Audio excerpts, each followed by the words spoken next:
हा व्हिडिओ विशेषतः ग्रामीण भागातील सायन्सच्या विद्यार्थ्यांच्या करता आणि त्यांच्या पालकांच्या करता आहे.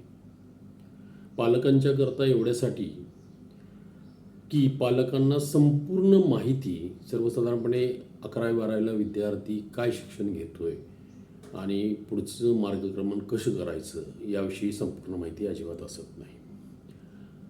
म्हणजे मी काही अपवाद वगळता विशेषतः जास्तीत जास्त पालकांचा जो अनुभव आहे त्यावरून मी बोलतोय. जेई मेन्सची परीक्षा झालेली आहे, पहिली फेरी झालेली आहे. अनेकांना 90% वरती मार्क्स पडलेले आहेत.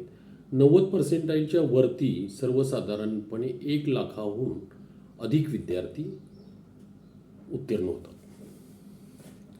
आता मी मागच्या वेळेला सांगितलं होतं की 50% म्हणजे साधारणपणे 10 ते 15% मार्क्स, म्हणजे एकूण त्यांच्या 75 प्रश्नापैकी सर्वसाधारणपणे 6-7 प्रश्न त्या विद्यार्थ्याला सोडवता आलेले असतात किंवा ते बरोबर असतात. अशा विद्यार्थ्यांना 50% मार्क मिळतात आणि त्यांचं रँकिंग साधारणपणे 6 लाखाच्या आजूबाजूला असतं. आता पालकांना नेहमीच कन्फ्युजन असतं पर्सेंटाईल आणि पर्सेंटेजमध्ये, आणि त्यामुळं खूप गफलत होते. तसंच CETच्या बाबतीत पण तसंच आहे. MST CETच्या परीक्षा येऊ घातलेल्या आहेत. जास्तीत जास्त लोकांना 90% वरती मार्क्स असतात. म्हणजे साधारणपणे महाराष्ट्राच्या बाबतीत बोलायचं झालं तर MST CET महाराष्ट्र शासनाची जी परीक्षा आहे त्यामध्ये सर्वसाधारणपणे गेल्या वर्षीच्या आकडेवारीनुसार अंदाजे 49,000 विद्यार्थी हे 90% पुढे आहे. म्हणजे 90% म्हणजे फार मोठी कामगिरी असं अजिबात नाही आहे, हे लोक विसरतात. आणि असं वाईट वाटतं त्यांना की 90% पडले आणि तरी पण प्रायव्हेट कॉलेजमध्ये ॲडमिशन मिळते, चांगल्या कॉलेजमध्ये मला ॲडमिशन मिळत नाही आहे. तर यामागची पार्श्वभूमी जी काय आहे, किंवा आत्ता जे 10वी पास होऊन जे 11वी-12वीमध्ये जात आहेत अशा विद्यार्थ्यांच्यासाठी हा व्हिडिओ तसा जास्त फायद्याचा ठरेल. कारण नेमकं काय करायचं, काय करायला हवं हे यामध्ये मी थोडक्यात सांगणार आहे. आता कन्सेप्ट क्लिअर आहेत, पण परीक्षेत गेल्यानंतर ब्लँक होतो, पटकन आठवत नाही, अशी अनेक विद्यार्थ्यांची अवस्था असते. त्यामध्ये सगळ्यात मुख्य कारण असतं की विद्यार्थ्यांचं शिक्षण सेमी इंग्लिश किंवा मराठीमधून जर झालेलं असेल आणि 11वी-12वी सायन्सला अपवाद वगळता म्हणतोय मी, तर सर्वसाधारणपणे सेमी इंग्लिश आणि मराठी मीडियमच्या विद्यार्थ्यांना हे सगळ्या गोष्टी टफ जातात. कारण त्यांचा बहुतांश वेळ हा प्रश्नाचा अर्थ लावण्यात आणि त्याचं व्हिज्युअलायझेशन करण्यात आणि त्याचं ट्रान्सलेशन करण्यात सर्वसाधारणपणे बहुतांश वेळ जातो आणि त्यानंतर त्याचं ॲप्लिकेशन करावं लागतं. तर हा जो गॅप आहे तो CBSE किंवा इंग्लिश मिडियमच्या विद्यार्थ्यांना थोडा पटकन लक्षात येतं काय आहे कन्सेप्ट. त्यामुळे ते अतिशय वेगाने पेपर सोडवतात किंवा अतिशय वेगानं निर्णय घेऊ शकतात. त्या मानाने स्टेट बोर्डचे विद्यार्थी असं करू शकत नाहीत, किंवा प्युअरली सेमी इंग्लिश किंवा मराठी मीडियमच्या विद्यार्थ्यांना याचं आकलन पटकन होत नाही. हाताच्या बोटावर मोजण्या इतपत सेमी इंग्लिशमधले विद्यार्थी यशस्वी असतात, अन्यथा आपण कुठेही निकाल चेक करू शकता. आता हे टाळायचं असेल तर काय करायचं आहे, तर आपल्याला इंग्लिश मिडियममधून 11वी-12वी जर करायची असेल किंवा इंग्लिश मिडियममधून डिप्लोमा करायचा असेल, तर विद्यार्थी जर 1ली ते 4थी इंग्लिश मिडियममध्ये असेल तर त्याला इंग्लिश मिडियममध्येच ठेवायला हवं. त्याला परत सेमी इंग्लिशमध्ये शिफ्ट करायचं आणि तिथून परत इंग्लिश मिडियमला शिफ्ट होतो तो, यामध्ये त्याची तारंबळ उडते. हे अगदी त्रिकालाबाधित सत्य आहे. समोरचा शिक्षक जरी मराठीमधून समजावून सांगत असेल, कन्सेप्ट क्लिअर करून देत असेल, तर मला इंग्लिशमधून लिहायचं आहे, माझं इंग्लिशमध्ये तेवढं प्रभुत्व आहे की नाही हे चेक करायला होईल. आणि इंग्लिश हे अतिशय महत्त्वाची लँग्वेज आहे, हे ॲक्च्युली मान्यच करावं लागेल. कारण आपल्या जास्तीत जास्त परीक्षा किंवा जास्तीत जास्त यशस्वी विद्यार्थी हे इंग्लिश मिडियममधूनच होतात, MPSC वगळता.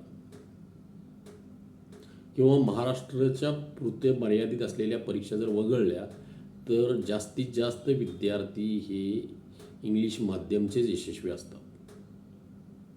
आता यावर्षी असं ऐकायला मिळतं आहे की UPSCमध्ये एकही मराठी मीडियमचा विद्यार्थी, मी म्हणतोय मराठी मीडियमचा विद्यार्थी मराठीतून परीक्षा देत असेल तर IASला उत्तीर्ण झाला नाही. आता असं नाही की मराठी मीडियमचे विद्यार्थी IAS होत नाहीत, होतात, पण त्यांचं माध्यम वेगळं असतं पुढच्या शिक्षणाचं. सगळ्यांचं इंजिनिअरिंग किंवा मेडिकल हे सर्वसाधारणपणे इंग्लिशमधूनच असतं आणि या विद्यार्थ्यांची जर पार्श्वभूमी चेक केली तर अत्यंत कमी अपवाद वगळता, म्हणजे अत्यंत कमी लोकांचा अपवाद वगळता हे विद्यार्थी बहुधा शिक्षकांचे किंवा डॉक्टरांची मुलं असतात किंवा ज्यांची शैक्षणिक पार्श्वभूमी खूप चांगली आहे आणि वाचनाचा ज्यांना पहिल्यापासून सवय आहे, जास्त श्रम करायची पहिल्यापासून सवय आहे, हेच विद्यार्थी यशस्वी होताना दिसतात.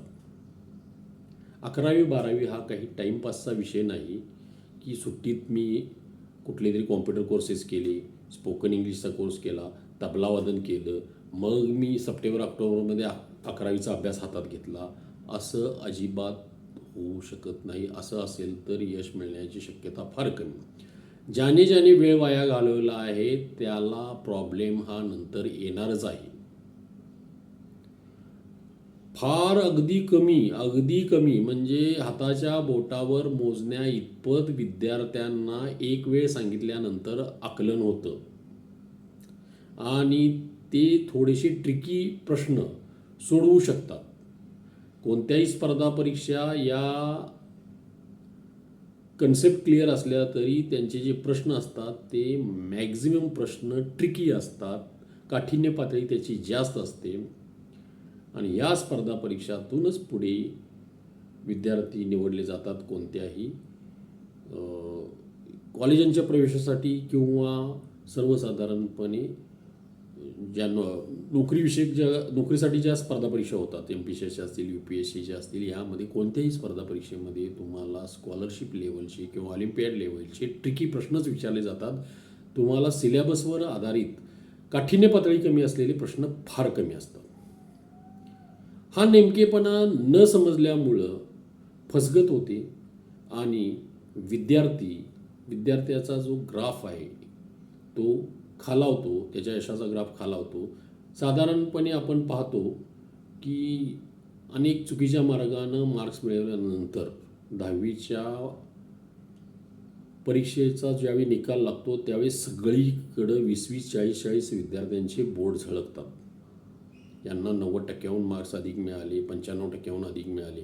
मात्र हे विद्यार्थी 12वी आणि त्यानंतर ग्रॅज्युएशनच्या नंतर बघितलं तर या विद्यार्थ्यांचे म्हणावे तेवढे फोटो झळकत नाहीत. याचं कारण फारच कमी विद्यार्थी खऱ्या अर्थानं यशस्वी होतात. सांगण्याचा मतिदार तेवढा की IIT JEE असू दे, MST CET असू दे किंवा कोणत्याही स्पर्धा परीक्षा असू दे, त्यांची पायाभरणी 7वी 8वी या लेवलपासून करायला हवी. या वेळेला विद्यार्थ्याला बऱ्यापैकी समज आलेली असते आणि त्याचे बेसिक्स क्लिअर असतात. 7वीपर्यंतचे जर बेसिक क्लिअर असतील तर त्याला फाउंडेशन कोर्सची अत्यंत आवश्यकता असते किंवा ॲप्लिकेशन बेस्ड प्रश्नांची अत्यंत आवश्यकता असते. धन्यवाद.